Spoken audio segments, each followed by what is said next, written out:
خاتم النبیین وعلی آلہ واصحابہ اجمعین۔ اسلامی سال کا 10واں مہینہ شوال المکرم جاری و ساری ہے۔ اس مبارک مہینے میں نفلی روزے رکھنے کی بھی کیا بات ہے۔ اس ماہ مقدس میں یعنی شوال المکرم میں نفلی روزے رکھنا سعادت مندی اور نیک بختی کی علامت ہے۔ نبی رحمت حضور سید عالم صلی اللہ علیہ وآلہ وسلم نے اس مبارک مہینے میں نفلی روزے رکھنے کا حکم فرمایا ہے۔ ایک حدیث میں نبی رحمت صلی اللہ علیہ وآلہ وسلم نے ارشاد فرمایا، من صام رمضان واتبعه ستا من شوال خرج من ذنوبه كيوم ولدته امه۔ نبی رحمت صلی اللہ علیہ وآلہ وسلم نے ارشاد فرمایا کہ جو مسلمان ماہ رمضان المبارک میں پورا مہینہ روزے رکھے اور 6 دن شوال میں روزے رکھے یعنی شوال المکرم کے 6 روزے رکھے تو وہ شخص گناہوں سے ایسا پاک ہو جاتا ہے جیسا کہ اپنی ماں کے پیٹ سے پیدا ہوا ہو۔ یعنی اس حدیث میں یہ فرمایا گیا کہ جو مسلمان ماہ رمضان المبارک کے روزے رکھے اور شوال کے مہینے میں 6 روزے رکھے تو اللہ تعالیٰ اس کو گناہوں سے ایسا پاک فرما دیتا ہے جیسا کہ کوئی بچہ اپنی ماں کے پیٹ سے پیدا ہوتا ہے تو وہ گناہوں سے بالکل پاک ہوتا ہے، تو شوال کے 6 روزے رکھنے والا بھی گناہوں سے بالکل پاک ہو جاتا ہے۔ لیکن یہ بات یاد رہے کہ اس حدیث میں جن گناہوں کی بخشش کا کہا گیا ہے ان گناہوں سے مراد گناہ صغیرہ ہیں، کیونکہ گناہوں کی 2 قسمیں ہیں۔ کچھ گناہ وہ ہوتے ہیں جن کو گناہ کبیرہ کہا جاتا ہے اور کچھ گناہ وہ ہوتے ہیں جن کو گناہ صغیرہ کہا جاتا ہے۔ اللہ تعالیٰ نے سورۃ النساء کی آیت نمبر 31 میں فرمایا، ان تجتنبوا کبائر ما تنہون عنہ نکفر عنکم سیئاتکم وندخلکم مدخلا کریما۔ رب ذوالجلال نے اس آیات کریمہ میں فرمایا کہ اگر تم گناہ کبیرہ سے بچتے رہو تو ہم تمہارے گناہ صغیرہ معاف فرما دیں گے۔ تو اس آیت کریمہ میں یہ ارشاد فرمایا گیا کہ گناہ کبیرہ سے بچنا ضروری ہے، اور جو شخص بڑے گناہوں سے بچتا رہے، گناہ کبیرہ سے بچتا رہے تو اللہ تعالیٰ اس کے گناہ صغیرہ اس کی نیکیوں کی بدولت معاف فرما دیتا ہے۔ جیسا کہ ہم دیکھتے ہیں کہ مختلف احادیث میں مختلف نیک اعمال کی بدولت گناہوں کی معافی کا کہا گیا ہے، تو ان احادیث میں جن گناہوں کی معافی کا کہا گیا ہے ان سے مراد گناہ صغیرہ ہے۔ باقی رہی یہ بات کہ گناہ صغیرہ اور گناہ کبیرہ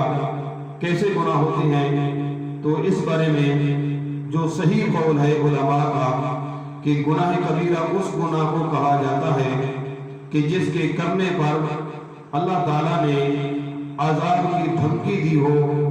یا اس کی کوئی حد مقرر کی ہو، یا جس کام کے حرام ہونے پر قرآن کی نص قطعی موجود ہو، یعنی دلیل قطعی سے جس کام کے حرام ہونے کا ثبوت مل جائے تو وہ کام کرنا گناہ کبیرہ ہوتا ہے۔ تو اب ہم گناہ کبیرہ کے متعلق جان چکے کہ گناہ کبیرہ کس کو کہا جاتا ہے، یعنی ہر وہ کام کہ جس کے کرنے پر اللہ تعالیٰ نے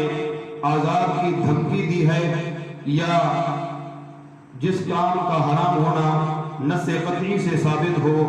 یا جس کام کے کرنے پر کوئی حد مقرر کی گئی ہو، جیسے زنا کی حد بیان کی گئی ہے اور قتل بے گناہ کی بھی حد بیان کی گئی ہے، اور اسی طرح شراب نوشی کی بھی حد بیان کی گئی ہے، اور چوری کرنے والے کی بھی حد بتائی گئی ہے، اور اسی طرح پاکیزہ عورت پر تہمت لگانے والے کی بھی حد بیان کی گئی ہے، تو یہ گناہ کبیرہ ہیں۔ اور गुनाह सगीरा वो गुनाह होता है जिसके करने पर ना कोई अजाब की धमकी दी गई हो और ना ही उसके करने पर या उसके हराम होने पर कोई नस्से कतई वारिद हो। और उलमा ने ये भी बयान फरमाया है कि कोई शख्स अगर गुनाह सगीरा को सगीरा समझकर यानी गुनाह को छोटा समझकर अगर गुनाह करता है तो वो भी गुनाह कबीरा के ज़ुमरे में आ जाता है, क्योंकि अल्लाह ताला की नाफरमानी करना बहर सूरत सख्त गुनाह है। चाहे कोई बंदा छोटी सी नाफरमानी करे या बड़ी करे, बहरहाल वो नाफरमानी तो कर रहा है। जिस तरह के बिच्छू या अजदहा छोटा हो या बड़ा हो बहर सूरत इंसान के लिए खतरनाक है। अजदहा छोटा हो अगर वो इंसान को धस दे तो इस सूरत में भी उसकी जान खत्म हो सकती है, उसकी जिंदगी खत्म हो सकती है। इसी तरह के बिच्छू या अजदहा छोटा हो या बड़ा हो वो इंसान के लिए, इंसानी जान के लिए खतरनाक है। तो इसी तरह गुनाह चाहे छोटा हो चाहे बड़ा हो बहर सूरत उससे बचना जरूरी है। और शव्वाल के महीना में रोजे रखना ये सआदत मंदी की अलामत है। एक और हदीस में नबी रहमत सल्लल्लाहु अलैहि वसल्लम ने इरशाद फरमाया, मन सामा रमज़ाना व शव्वालन वल अर्बआ वल खमीसा दखल जन्नता। नबी रहमत सल्लल्लाहु अलैहि वसल्लम ने एक हदीस में इरशाद फरमाया कि जिस शख्स ने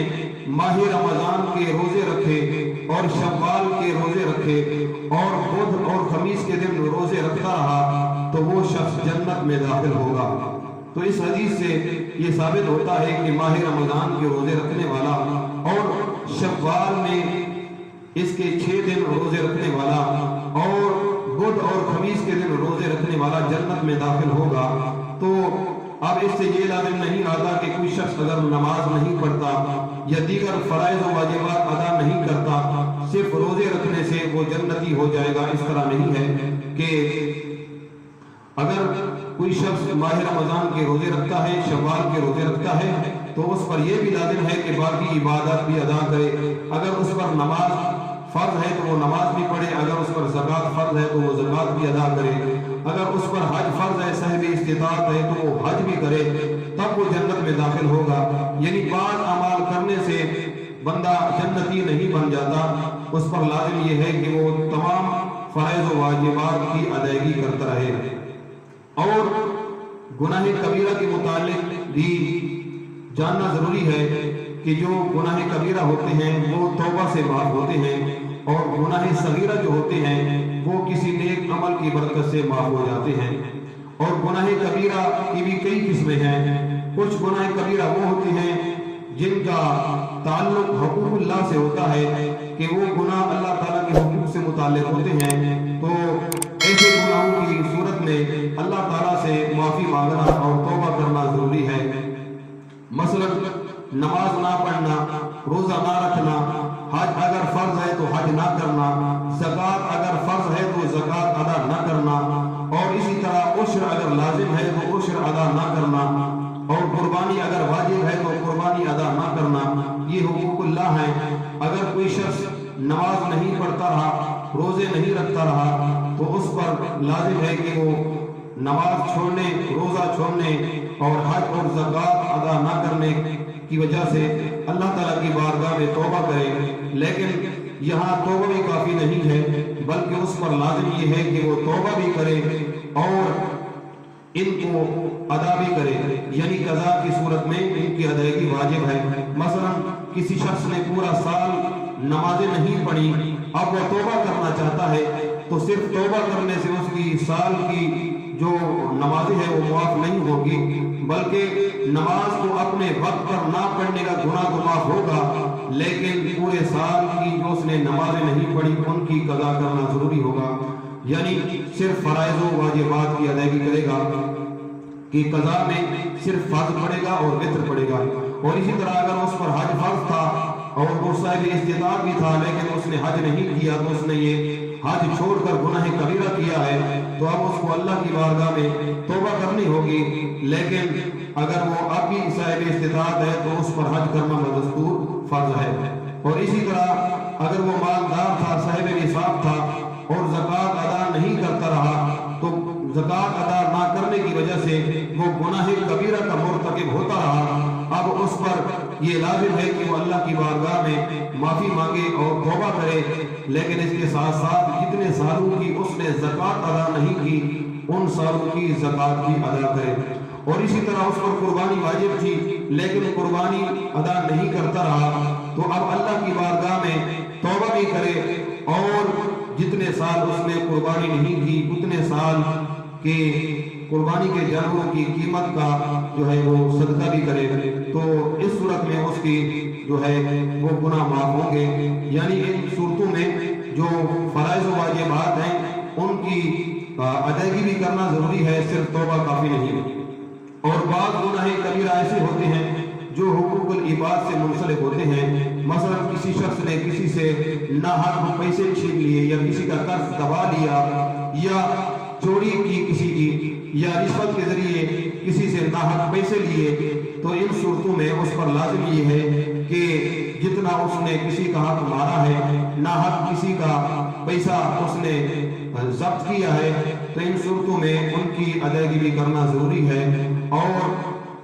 जो मुस्तहिकीन हैं जिनका उसने हक पाया है तो उनको अदायगी भी करे और अल्लाह की बारगाह में तौबा भी करे, तो तब उसके गुनाह माफ होंगे। यानी जो गुनाह कबीरा हुकूकुल इबाद से मुंसलिक होते हैं उनमें तौबा करना भी ज़रूरी है और हुकूकुल इबाद को अदा करना भी ज़रूरी है। हाँ, अगर किसी शख्स के उसने पैसे दबा लिए थे, अब वो शख्स फौत हो गया है, तो इस सूरत में उसके वारिसों को वो हक अदा कर दे और या उनसे माफ़ी मांग ले, या अगर असल जो शख्स है जिसका उसने हक दबाया था वो फौत हो गया और उसके जो वारिस हैं उनका भी उसको इल्म नहीं है, तो इस सूरत में जितना उनको पैसे देने थे या कर्जा वापस करना था उतना पैसा या उतनी रकम जो है वो सदका करे और उस शख्स के लिए बख्शिश की दुआ मांगता रहे, तो इस सूरत में भी